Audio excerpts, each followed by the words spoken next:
autoriteti i mbikëqyrjes tregjive dhe i konkurrencës ka ndryrë disa herë, ka marrë në analizë disa sektor të ekonomisë shqiptare,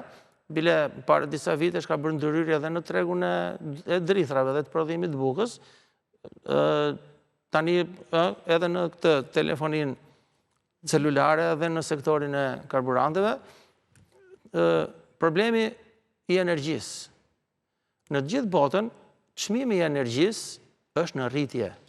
sepse ende nuk kemi arritur që të prodhojmë një lloj energjie nëpërmjet të cilës do garantohet furnizimi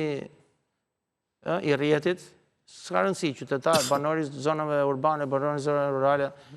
të furnizohet me energji elektrike në mënyrë të mjaftueshme që mos na dhëmbi koka nëse kemi apo s'kemi energji elektrike. Do vi një moment, unë mendoj që brenda 10 vjetëve,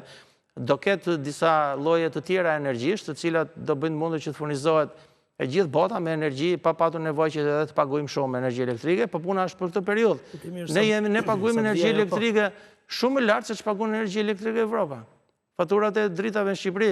në krahasim me të ardhurat, janë shumë më të larta se faturat që paguani evropian.